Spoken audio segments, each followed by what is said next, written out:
Hit স্ট্রোকে Gazipur, Chuadanga ও পাবনায় ৩ জনের মৃত্যু। শিগগিরই তাপদাহ কমার লক্ষণ নেই। স্কুল কলেজ মাদ্রাসা বন্ধ ঘোষণা। দেশীয় খেলায়ও উৎসাহ দিতে হবে ছেলে মেয়েদের। স্টেডিয়াম হবে উপজেলা পর্যায়েও, বলেছেন প্রধানমন্ত্রী শেখ হাসিনা। দুঃসময়ে বাংলাদেশ, দানব হটাতে ঐক্য দরকার, বলেছেন মির্জা ফখরুল। পবিত্র রাগের জোয়ার চান হোসেন জিল্লুর। বিদেশি সহায়তায় ক্ষমতা দখলের অপচেষ্টায় বিএনপি, সভা সমাবেশ করতে পারবে না জামায়াত, জানিয়েছেন ওবায়দুল কাদের।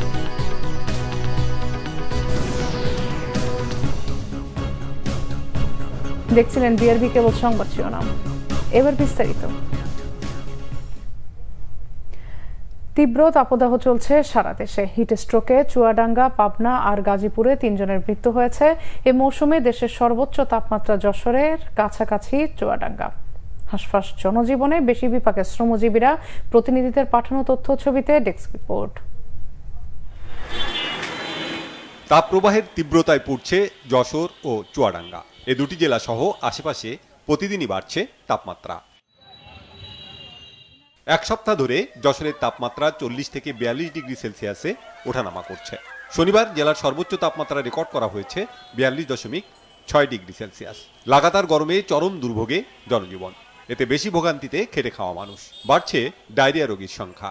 ভূগর্ভে নেমে গেছে পানির স্তর। গরমে যেন টিকা যাচ্ছে না, গাড়ি চালাতে পারতেছি না, খুব কষ্ট হচ্ছে, গলা মুখ শুকিয়ে যাচ্ছে। আর গরমের সময় তো গরম পড়বে, এটা তো মেনে নিতেই হবে। তারপরে এবার মনে হচ্ছে একটু বেশি গরম হচ্ছে। রাস্তার পিচ গলে যাচ্ছে, এমন তো পরিবেশে আসলে সাধারণ মানুষের জনজীবন খুবই সংকীর্ণ। টানা কয়েকদিন তীব্র দাবদাহ চুয়াডাঙ্গায়। দিন ও রাতের তাপমাত্রায়ও তেমন তফাৎ নেই। দামুড়হুদার ঠাকুরপুর গ্রামে মাঠে কাজ করার সময় হিট স্ট্রোকে একজনের মৃত্যু হয়েছে। জেলার সর্বোচ্চ তাপমাত্রা রেকর্ড করা হয়েছে 42.3 ডিগ্রি সেলসিয়াস। বিপাকে পড়েছেন খেটে খাওয়া নিম্ন আয়ের মানুষ। প্রয়োজনের তাগিদেও ঘর থেকে বের হতে পারছেন না তারা। গরমে অসুস্থ হয়ে পড়েছেন অনেকে। হাসপাতালে বেড সংকুলান কঠিন হয়ে পড়েছে। শহরে মাইকিং করে পথচারী ও এলাকাবাসীকে সতর্ক করা হচ্ছে। চুয়াডাঙ্গা জেলায় বিশ্বের সর্বোচ্চ তাপমাত্রা পরিলক্ষিত হচ্ছে। এই সময়ে প্রয়োজন ব্যতীত বাড়ির বাইরে ঘোরাঘুরি না করে নিরাপদে বাড়িতে অবস্থান করুন। প্রচন্ড রোদ আর প্রচন্ড গরম। বসবো ছায়া স্থলে, সেখানেও প্রচন্ড গরম। তাপমাত্রার জন্য মানুষজন সব একেবারে খিজলি খাজা মতো হয়ে যাচ্ছে। রোদে বেরোলে মনে হচ্ছে শরীরে ফুসকা পড়ে যাচ্ছে, মনে হচ্ছে পুড়ে যাচ্ছে। যদি ফুল হাতে পরে বেরোতে পারতাম আরো ভালো লাগতো, কিন্তু এতটাই গরম, বেরোনোও কষ্ট। 10 মিনিটের জন্য কাজ বাইরে আসতে হবে, সেটার জন্যও এতটাই বিরক্ত মনে হচ্ছে, কিন্তু না আসলেই তা না। রাজশাহীতে সর্বোচ্চ তাপমাত্রা 41 ডিগ্রি সেলসিয়াস। উত্তপ্ত আবহাওয়ায় চরম অস্বস্তিতে সাধারণ মানুষ। দুপুর হতেই ফাঁকা হয়ে যাচ্ছে রাস্তাঘাট। কষ্ট হচ্ছে রোদের গাড়ি চালাতে, খুব তাপ, কঠিন তাপ। আমি কি করবো, চালাচ্ছে বুদ্ধি নাই, চালাতে হবে তো। আসলে খালি চলা, আবার ছাড়াতে যা বসতে হচ্ছে। প্রচন্ড গরম। এই গরমে যে ঘরের মধ্যে ফ্যান দেওয়া থাকা যায় না, এমন পরিস্থিতি। দিন রাত একই সমানে গরম। আপাতত বৃষ্টির কোনো সম্ভাবনা দেখছে না আবহাওয়া office. Bangla vision news desk. এদিকে সারা দেশে তীব্র তাপদাহের কারণে 27 এপ্রিল পর্যন্ত সব শিক্ষা প্রতিষ্ঠান বন্ধ রাখার ঘোষণা দেওয়া হয়েছে। এ তথ্য জানিয়েছেন শিক্ষামন্ত্রী মহিবুল হাসান চৌধুরী। তবে 7 দিন নয়, অনির্দিষ্টকালের জন্য শিক্ষা প্রতিষ্ঠান বন্ধ রাখার দাবি অভিভাবক ঐক্য ফোরামের। অন্যদিকে আবহাওয়া অধিদপ্তর জানিয়েছে আগামী 7 দিন তাপমাত্রা কমার কোনো সম্ভাবনা নেই, বরং বাড়বে। ঢাকায় চলতি মৌসুমে প্রথমবারের মতো তাপমাত্রা ছাড়ালো 40 ডিগ্রি সেলসিয়াস। আজ সর্বোচ্চ তাপমাত্রা ছিল যশোরে 42.6 ডিগ্রি সেলসিয়াস। বিস্তারিত জানাচ্ছেন মামুন আব্দুল্লাহ। তীব্র তাপদাহের কারণে অতিষ্ঠ জনজীবন। সবচেয়ে বেশি ভোগান্তিতে ছোট ও বৃদ্ধরা। এই অবস্থায় হিট অ্যালার্ট জারি করেছে আবহাওয়া অফিস। কমার তো কোনো সম্ভাবনা নেই, বরং আগামী বেশ কিছুদিন তাপপ্রবাহ বাড়ার ইঙ্গিত দিয়ে আসছে আবহাওয়া অধিদপ্তর। এ সময় সবাইকে গরম থেকে বাঁচতে সতর্কতার সঙ্গে চলার নির্দেশনাও দিয়েছে সংস্থাটি। অথবা কিছু অঞ্চল কমে আসতে পারে, অথবা কিছু স্থান থেকে সেটা কিছু নতুন কোনো স্থান যোগ হতে পারে। এর ব্যতিক্রম কিছু হবে না। লোকালি যে বৃষ্টিগুলো হতে পারে সেটার প্রভাব, সাময়িক প্রভাব থাকলেও দীর্ঘমেয়াদী কোনো প্রভাব নেই, কারণ কিছুক্ষণ পরে অথবা কয়েক ঘন্টা পরে তাপমাত্রা আবার বেড়ে যেতে পারে। সংস্থাটি বলছে পার্শ্ববর্তী দেশ থেকে তীব্র লু হাওয়ার প্রভাবে বাড়তি তাপমাত্রার সাথে গরম বাতাসও দেখা দিয়েছে। এই অবস্থায় বেশ কিছুদিন বৃষ্টির সম্ভাবনাকেও উড়িয়ে দিচ্ছে সংস্থাটি। ওই পশ্চিমা বাতাসটা এদিক থেকে আসে, হিটটাও বেশি এদিক থেকে আসে। পশ্চিমা বাতাসটা থাকে শুষ্ক, যেখানে ময়েশ্চারের পরিমাণ খুব কম, তাপমাত্রা বেশি থাকে, কিন্তু কথা হলো একটা আরামদায়ক কি বাতাসে জলীয় বাষ্পের পরিমাণ কম থাকে, ঘামলে তাড়াতাড়ি শুকায়। এর সাথে যদি দক্ষিণা বাতাস যোগ হয় ময়েশ্চার সমৃদ্ধ, অস্বস্তি বাড়ায় দেয়। কিন্তু বাতাসটা এদিক থেকেও আসে, মাঝে মাঝে এদিক থেকেও আসে। ওই বাতাসটার কারণে আমাদের খুলনা রাজশাহীতে তাপমাত্রা বেশি হয়, পাশাপাশি ঢাকা এবং বরিশালে তাপমাত্রাটা বেশি হয়। তীব্র তাপদাহে যখন চারপাশে হাসপাস অবস্থা, তখন বিভিন্ন মহল থেকে দাবি জানানো হচ্ছিল স্কুল কলেজ বন্ধের মেয়াদ বাড়ানোর। দাবির প্রেক্ষিতে প্রথমে প্রতিষ্ঠানের অ্যাসেম্বলি বন্ধ ঘোষণা করা হলেও পরক্ষণেই ঘোষণা এলো শিক্ষা প্রতিষ্ঠান বন্ধের। শিক্ষার্থীদের স্বাস্থ্য ও সুরক্ষা বিবেচনায় চলমান ছুটি বৃদ্ধি করে ২৭ তারিখ পর্যন্ত রাখার ঘোষণা দেয় শিক্ষামন্ত্রী। আমরা আমাদের স্বাস্থ্য মন্ত্রণালয়ের সাথে পরামর্শক্রমে এবং আবহাওয়া অধিদপ্তরের যে পূর্বাভাস, সেই পূর্বাভাসের আলোকে কয়েকদিনের জন্য, অর্থাৎ এই সপ্তাহে চলমান যে কার্য দিবসগুলো আছে সেগুলোর জন্য বিদ্যালয় সমূহ মাধ্যমিক পর্যায় থেকে, যেহেতু প্রাথমিক শিক্ষা মন্ত্রণালয় আলাদা সিদ্ধান্ত দেবেন, আপাতত সেটা বন্ধ রাখার একটা নির্দেশনা দেওয়া হয়েছে। তবে এর মেয়াদ অনির্দিষ্টকালের জন্য রাখার জোর দাবি জানিয়ে আসছে অভিভাবক ঐক্য ফোরাম। ছোট ছোট ছেলেমেয়েরা তারা কিভাবে স্কুল কলেজে যাবে? তারা তো অজ্ঞান হয়ে পড়ে যাবে, তারা অসুস্থ হয়ে পড়ে যাবে। ইতিমধ্যেই এই গরমে অনেক শিশুরা হাসপাতালে ভর্তি হয়েছে।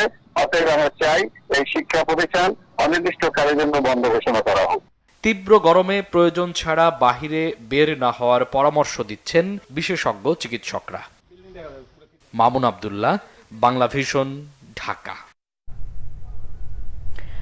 অন্যদিকে হিটস্ট্রোক থেকে বাঁচতে ডাবের পানি, স্যালাইন ও তরল জাতীয় খাবার খাওয়ার পরামর্শ দিয়েছেন স্বাস্থ্যমন্ত্রী ডাক্তার শামুতুল সেন।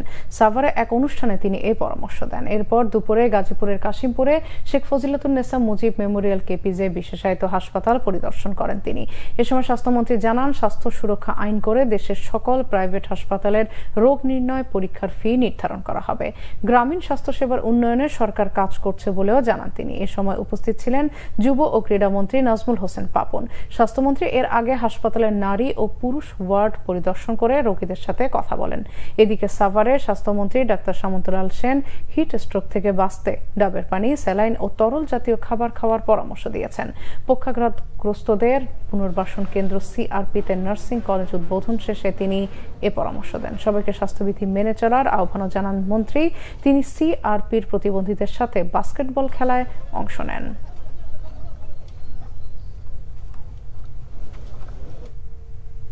লেখাপড়ার পাশাপাশি খেলাধুলা ও সুশৃঙ্খল জীবনযাপনের মাধ্যমে আগামী প্রজন্ম যোগ্য নাগরিক হিসেবে গড়ে উঠবে, সে প্রত্যাশা ব্যক্ত করেছেন প্রধানমন্ত্রী শেখ হাসিনা। বিকেলে বঙ্গবন্ধু গোল্ড কাপ প্রাথমিক বিদ্যালয় ফুটবল টুর্নামেন্ট 2023 ও বঙ্গমাতা শেখ ফজিলাতুন্নেসা মুজিব গোল্ড কাপ প্রাথমিক বিদ্যালয় ফুটবল টুর্নামেন্ট 2023-এর ফাইনাল খেলা ও পুরস্কার বিতরণী অনুষ্ঠানে যোগ দিয়ে এসব কথা বলেন প্রধানমন্ত্রী।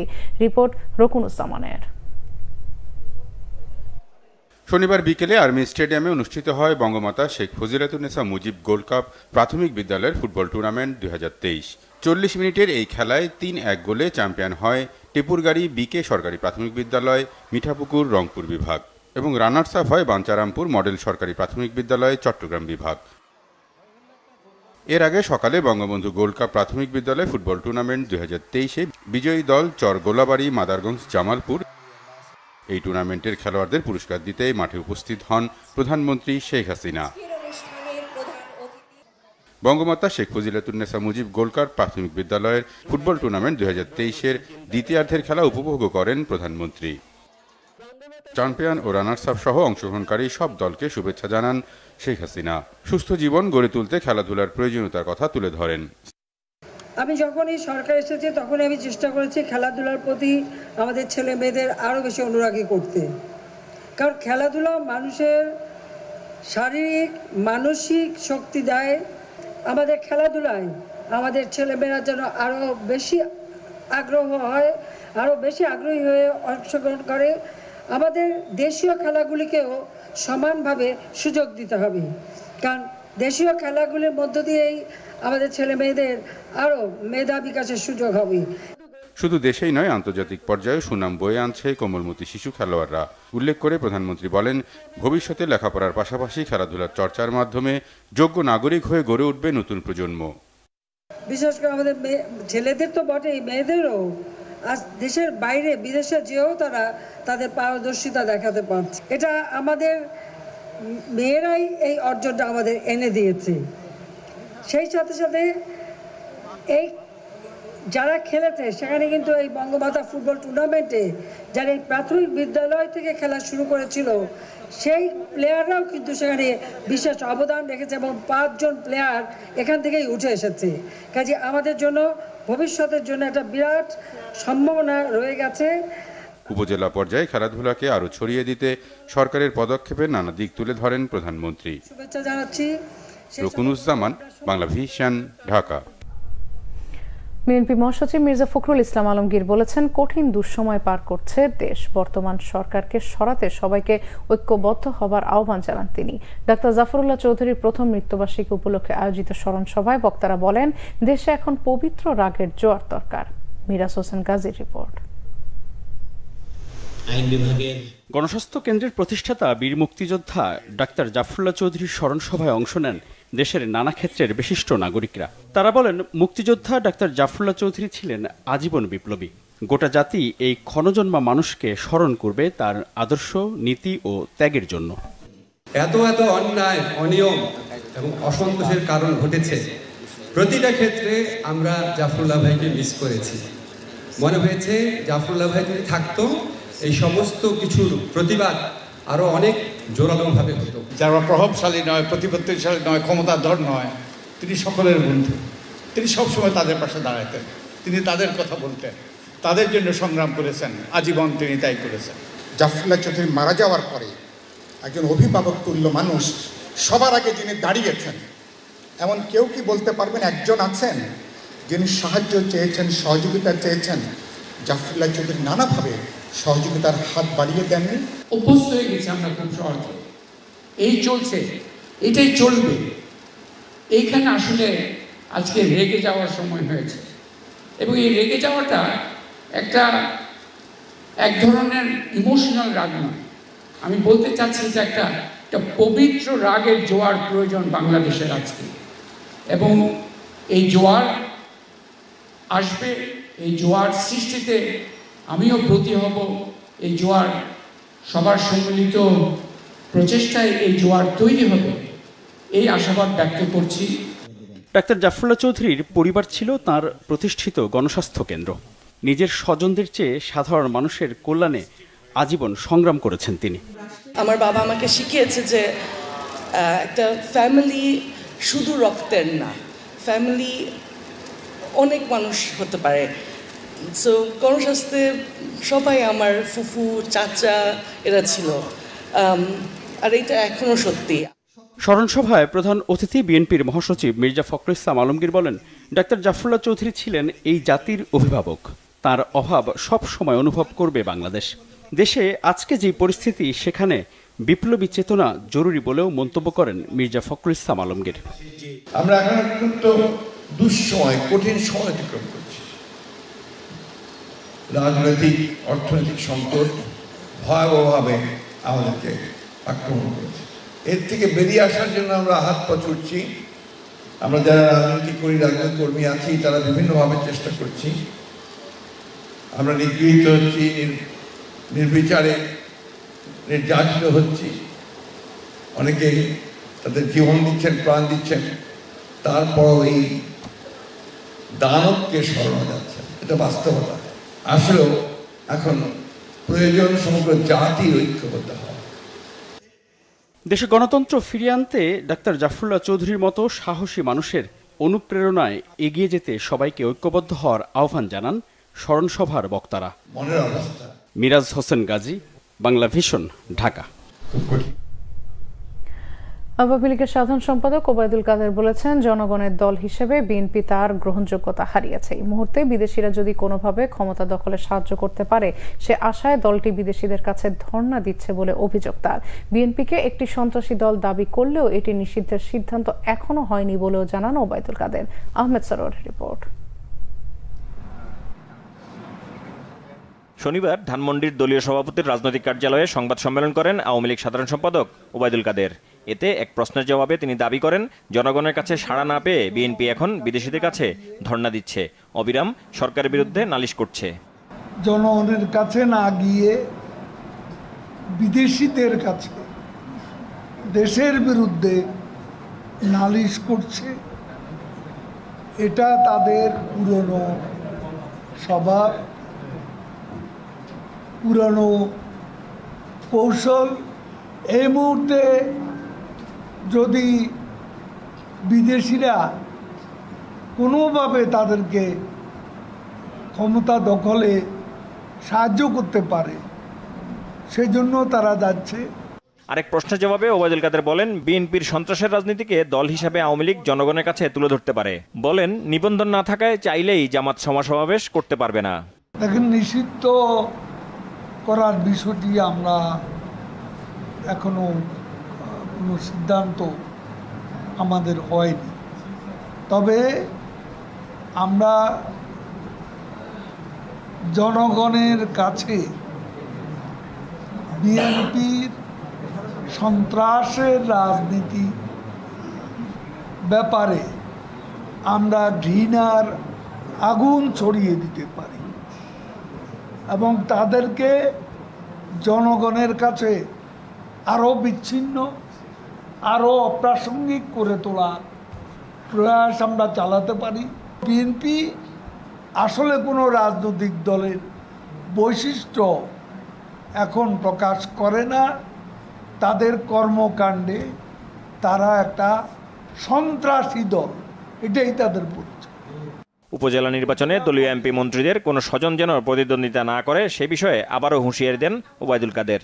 একটা দল, আমি এমপি, আমি মন্ত্রী, আবার আমার ভাই, আবার আমার আরেক ভাই, ছেলে, শ্যালক, এরাও পদ নিয়ে যাবে সব। তো তাহলে তৃণমূলের কর্মীরা কি, তাদের কি পদে যাওয়ার কোনো অধিকার নেই? দলের এই সিদ্ধান্তকে অন্য কোনোভাবে ব্যাখ্যা করে স্বজনদের উপজেলা নির্বাচনে অংশগ্রহণের সুযোগ নেই বলেও দাবি আওয়ামী লীগ সাধারণ সম্পাদকের। এরাও পদ নিয়ে যাবে সব। আহমেদ সরওয়ার, বাংলা ভিশন, ঢাকা।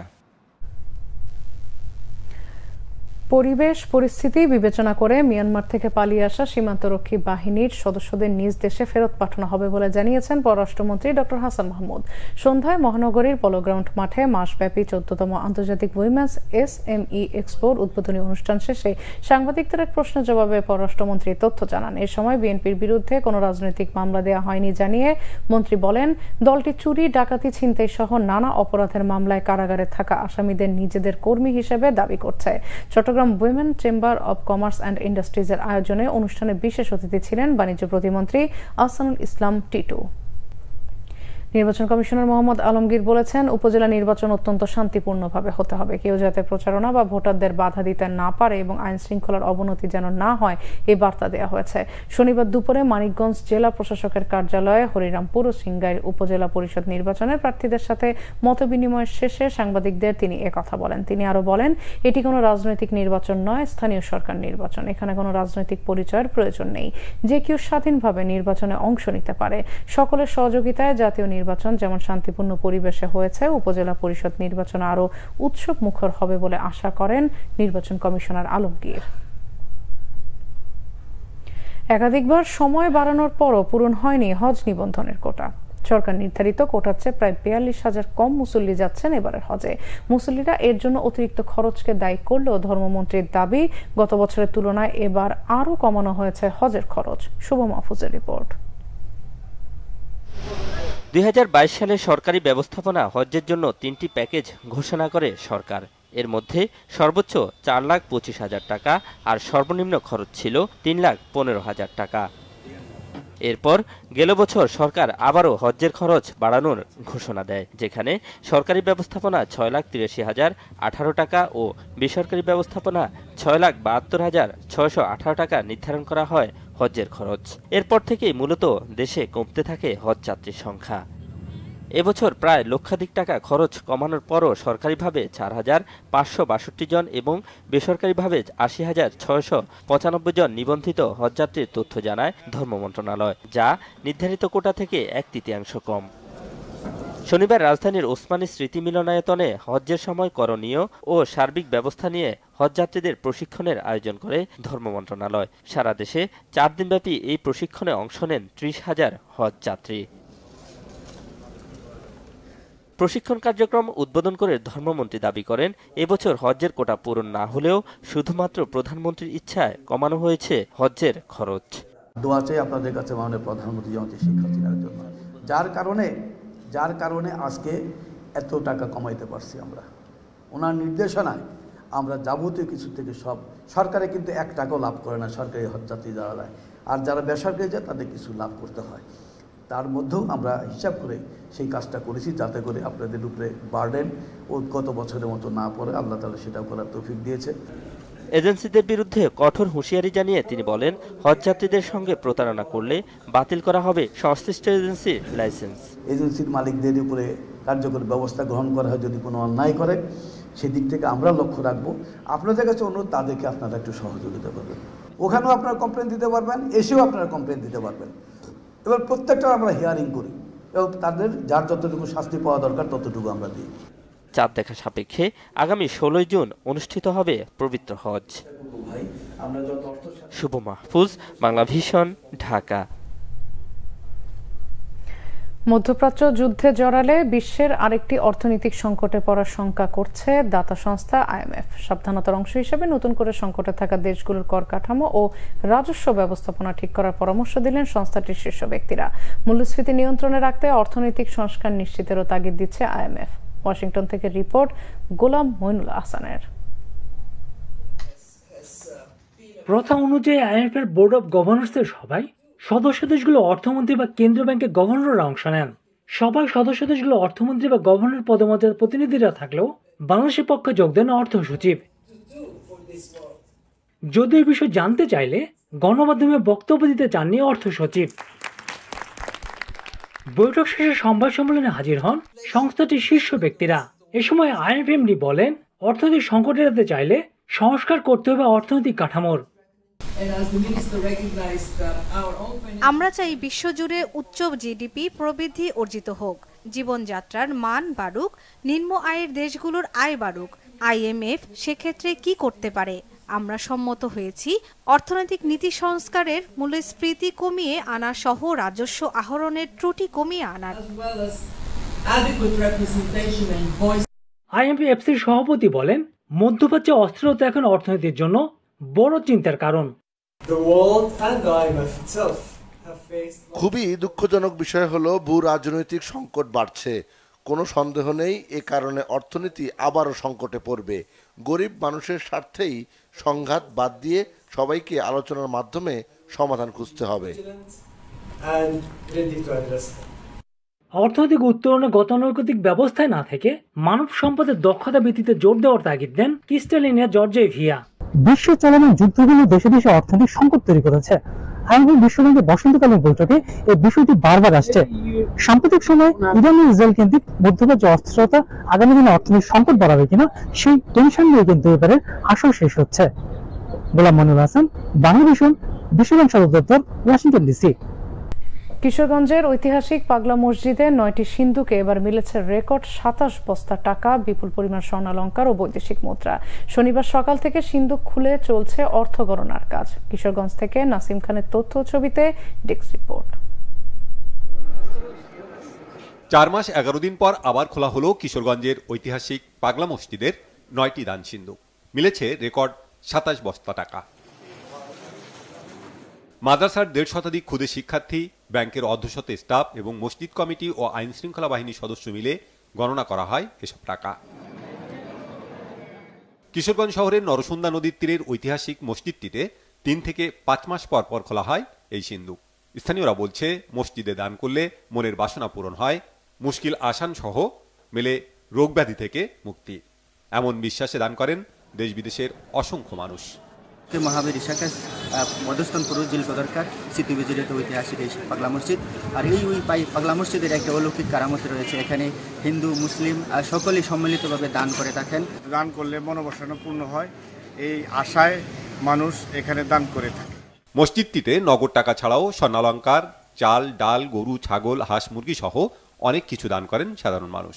দানের টাকায় মসজিদ ঘিরে আন্তর্জাতিক মানের দৃষ্টিনন্দন বহুতল ইসলামী কমপ্লেক্স নির্মাণ করা হবে।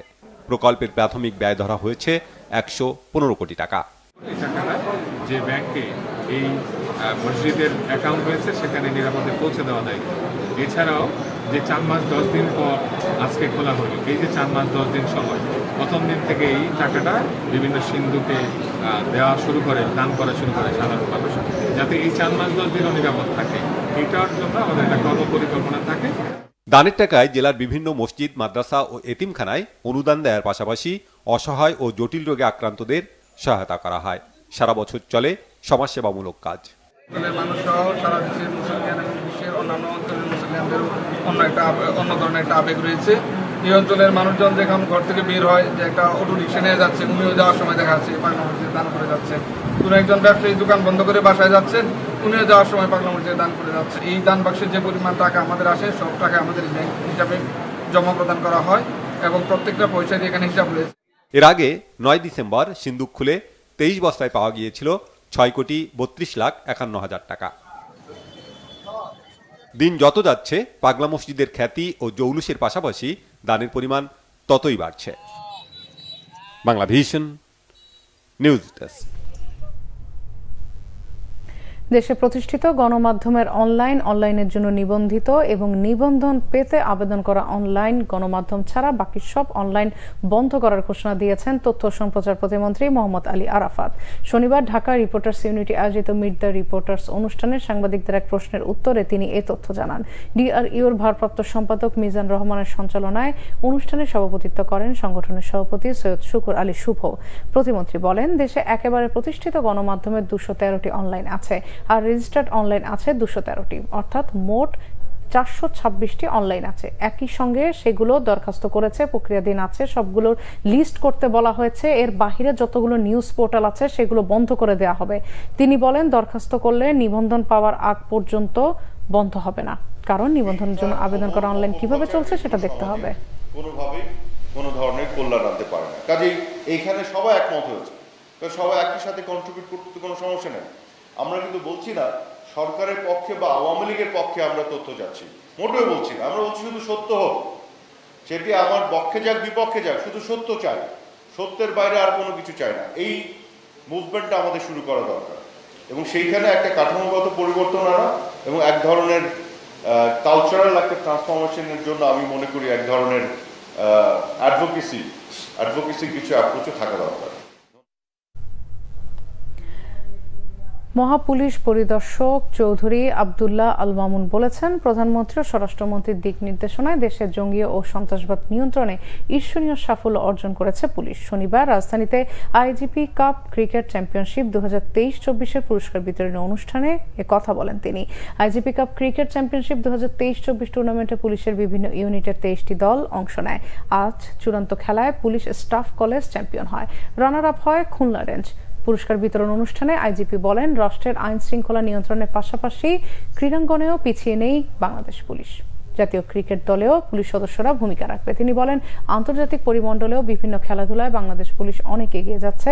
ভবিষ্যতে বৈশ্বিক পরিমণ্ডলে পুলিশ বাহিনী দেশের মুখ উজ্জ্বল করবে বলে তিনি আশা করেন।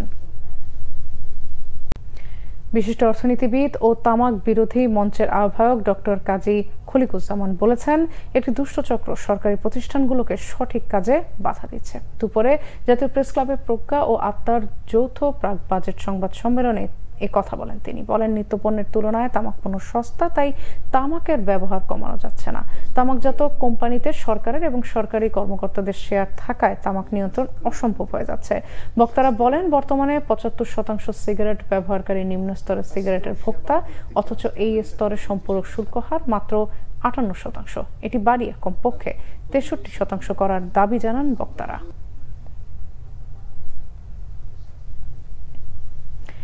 এবারে ঈদযাত্রায় মহাসড়কে ৩৯৯টি সড়ক দুর্ঘটনায় ৪০৭ জনের মৃত্যু ও ১,৩৯৮ জন আহত হয়েছে বলে জানিয়েছে যাত্রী কল্যাণ সমিতি। একই সময় রেলপথে ১৮টি দুর্ঘটনায় ২৪ জনের মৃত্যু ও ২১ জন আহত হয়েছে, আর নৌপথে ২টি দুর্ঘটনায় ৭ জনের মৃত্যু হয়েছে। সকালে ঢাকা রিপোর্টার্স ইউনিটিতে সংবাদ সম্মেলনে এসব তথ্য জানায় সংগঠনটি। সংবাদ সম্মেলনে জানানো হয়, গত বছরের তুলনায় এবারের ঈদে সড়ক দুর্ঘটনায় 31.25% প্রাণহানি বেড়েছে।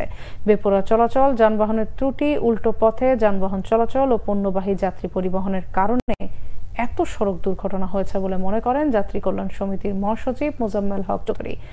সড়ক দুর্ঘটনা রোধে জবাবদিহিতা ও সুশাসন নিশ্চিতের পরামর্শ দেন তিনি।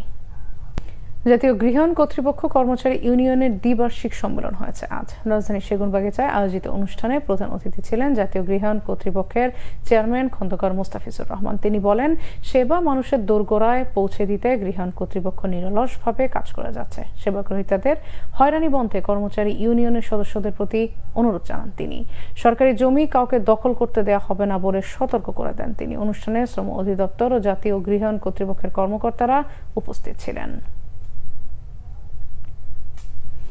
উই সার্ভ এই মূল মন্ত্রে লায়ন্স ক্লাব ইন্টারন্যাশনাল জেলা ৩১৫ B2 এর ৩৩টি ক্লাব তাদের অভিষেক অনুষ্ঠান করেছে। শনিবার রাজধানী গুলশান ক্লাবে এই অনুষ্ঠান সভাপতিত্ব করেন লায়ন মোস্তাইন বিল্লাহ মুকিম।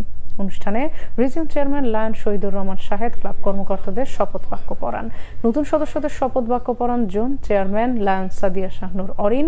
এই অনুষ্ঠানের মাধ্যমে ক্লাব কর্মকর্তারা সারা বছর তাদের সেবামূলক কর্মকাণ্ড পরিচালনার অঙ্গীকার করেন। জেলার প্রথম ভাইস গভর্নর শফিউল আলম শামীম, সাবেক জেলা গভর্নর লায়ন আশফাকুর রহমান ও লায়ন কাজী সাইফুল ইসলাম সোহেল সহ লায়ন জেলার বিভিন্ন পর্যায়ের নেতারা অনুষ্ঠানে উপস্থিত ছিলেন। সিলেটে যাত্রা শুরু করলো আইসিসি অনুমোদিত বাংলাদেশের একমাত্র ব্যাট ম্যানুফ্যাকচারিং কোম্পানি MKS। রাতে সিলেটের একটি 5 তারকা হোটেলের কনফারেন্স রুমে MKS ব্যাটের সিলেট চ্যাপ্টার উদ্বোধনে উপস্থিত ছিলেন জাতীয় দলের ক্রিকেটার ইমরুল কায়েস, মেহেদী মিরাজ ও সিটি মেয়র আনোয়ারুজ্জামান চৌধুরী সহ ক্রীড়াঙ্গনের কর্মকর্তারা। ম্যানুফ্যাকচারিং কোম্পানির চেয়ারম্যান ইমরুল কায়েস জানান, বাংলাদেশের আইসিসি অনুমোদিত একমাত্র ব্যাট MKS। কম দামে আন্তর্জাতিক মানের ব্যাট বিশ্বময় ছড়িয়ে দিতে কাজ করছেন তারা। পাশাপাশি বাংলাদেশের তৈরি ব্যাট দেশের বাজার ছাড়িয়ে বিশ্বের নামিদামি ক্রিকেটারের হাতে পৌঁছে যাবে বলে আশাবাদ ব্যক্ত করেন তিনি। প্রিমিয়ার লিগ ফুটবলে নিজেদের সবচেয়ে বড় জয় পেয়েছে মোহামেডান। ময়মনসিংহের রফিকউদ্দিন ভূঁইয়া স্টেডিয়ামে মোহামেডান 8-0 গোলে হারিয়েছে ব্রাদার্স ইউনিয়নকে। দিনের অন্য ম্যাচে রাজশাহীর মুক্তিযুদ্ধ স্মৃতি স্টেডিয়ামে বসুন্ধরা কিংস 1-0 গোলে হারিয়েছে ফর্টিস এফসিকে। অধিনায়ক সুলেমান দিয়াবাতের হ্যাট্রিক সহ 5 গোলের ব্রাদার্সকে গোল বন্যায় ভাসিয়েছে মোহামেডান। নতুন আঙ্গিকে প্রিমিয়ার লিগ শুরুর পর এটাই মোহামেডানের সবচেয়ে বড় জয়ের ঘটনা। এর আগে জাহিদ হাসান এমিরির 5 গোলে প্রিমিয়ার লিগ আরামবাগকে 7-0 গোলে হারিয়েছিল মোহামেডান। আফ্রিকান দেশ মালির ফুটবলার সুলেমান দিয়াবাতে এই লিগে 13 গোল করে এখন সর্বোচ্চ গোলদাতা। তবে 8 গোলে জয় পেলেও প্রথম গোলের জন্য 34 মিনিট অপেক্ষা করতে হয়েছে সাদা কালো শিবিরকে। উজবেক ফুটবলার মুজাফফরভের পাসে 34 মিনিটে দারুণ শটে মোহামেডানকে এগিয়ে নেন শাহরিয়ার ইমন। এরপরে শুরু হয় দিয়াবাতের তাণ্ডব। প্রথমার্ধের শেষ 2 মিনিটে 2 গোল করেন। 69 মিনিটে পূর্ণ করেন হ্যাট্রিক। এরপর 72 আর 88 মিনিটে নিজের চতুর্থ ও পঞ্চম গোলটি করেন দিয়াবাতে। মোহামেডানের হয়ে অন্য 2টি গোল করেন ফরওয়ার্ড জুয়েল মিয়া ও নাইজেরিয়ান ডিফেন্ডার ইমানুয়েল টনি। রাজশাহীতে অন্য ম্যাচে মিগেলের গোলে ফর্টিস এফসিকে 1-0 গোলে হারিয়েছে বসুন্ধরা কিংস। মুন্সিগঞ্জের বীরশ্রেষ্ঠ ফ্লাইট লেফটেন্যান্ট মতিউর রহমান স্টেডিয়ামে চট্টগ্রাম আবাহনী 2-1 গোলে হারিয়েছে রহমতগঞ্জকে। 12 ম্যাচে 26 পয়েন্ট নিয়ে লিগে অপরাজিত থেকে দ্বিতীয় স্থানে মোহামেডান, 31 পয়েন্ট নিয়ে শীর্ষে বসুন্ধরা কিংস।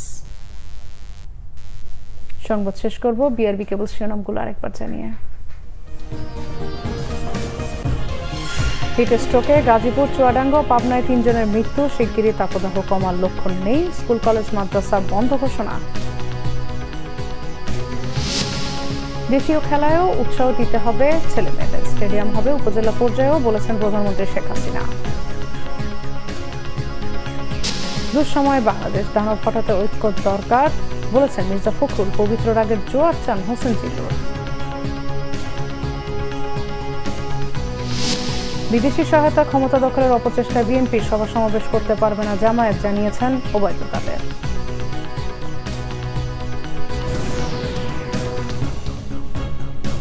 এই ছিল এখনকার মতো। পরের সংবাদ রাত 1টায় দেখার আমন্ত্রণ রইল। এছাড়া বাংলাদেশের সংবাদ ও সংবাদ সংশ্লিষ্ট অনুষ্ঠান দেখতে ভিজিট করুন www.bbnews24.com ও facebook.com/banglavisionnews এবং সাবস্ক্রাইব করুন youtube.com/banglavisionnews। ধন্যবাদ সবাইকে।